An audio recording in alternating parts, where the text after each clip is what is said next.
Well, happy Sunday afternoon to all you guys. I hope you're doing well, maybe enjoying a restful afternoon.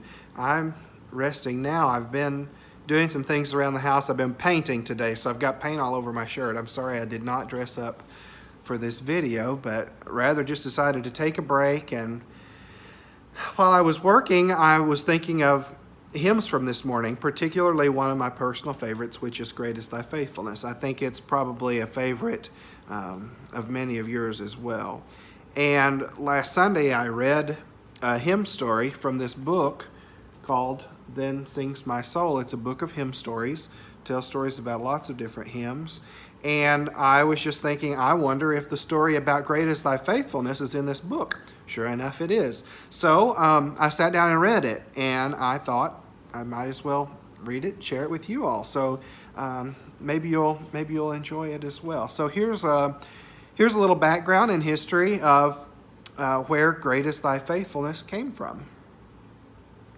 The author of this hymn, Thomas Obadiah Chisholm, was born in a log cabin in Kentucky. At age 16, he began teaching school despite the lacking of his own education. He came to Christ at age 27 under the ministry of evangelist H.C. Morrison. But Chisholm's health was unstable, and he alternated between bouts of illness and gainful employment, in which he did everything from journalism to insurance to evangelistic work.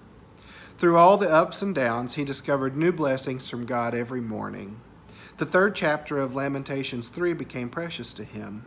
His compassions fail not. They are new every morning. Great is your faithfulness.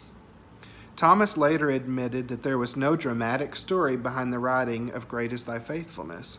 While serving the Lord in Vineland, New Jersey, Thomas sent several poems to his friend, musician William Runyon, who was so moved by this one that he prayed earnestly for special guidance in composing the music. Runyon was in Baldwin, Kansas at the time, and the hymn was published in 1923 in Runyon's private song pamphlets.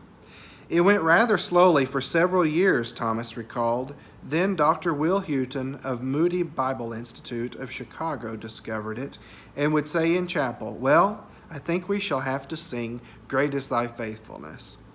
It became an unofficial theme song for the Institute, and when Houghton died, it was sung at his funeral. Still, it remained relatively unknown until popularized around the world by George Beverly Shea and the choirs at the Billy Graham Crusades.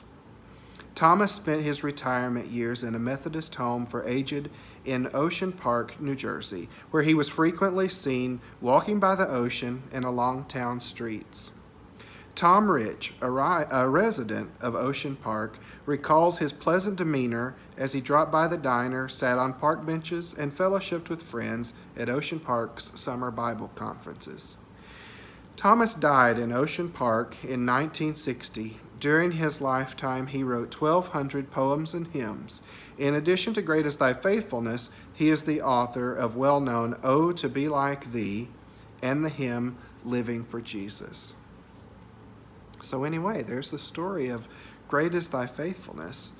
And I think that while perhaps the poem was never intended to be dramatic by Thomas, I think God intended for it to be dramatic. And he gave Thomas an interest in this text from Lamentations and put it on his heart and gave him additional text to write, to put with it, and to pen the lyrics to this beautiful song. And then also, thank God, he gave William Runyon the ability and the tune for this hymn.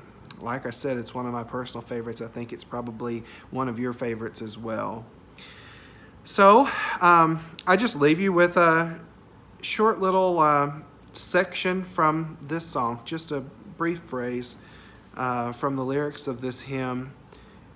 As you go on throughout this week, I hope for you strength for today and bright hope for tomorrow. Strength for today and bright hope for tomorrow. I know that we're going back to school this week. A lot of you are teachers, students. You're on our minds. It's crazy times for sure. Now, especially more than ever, again, strength for today, bright hope for tomorrow. Bless you all, my friends, and have a good week.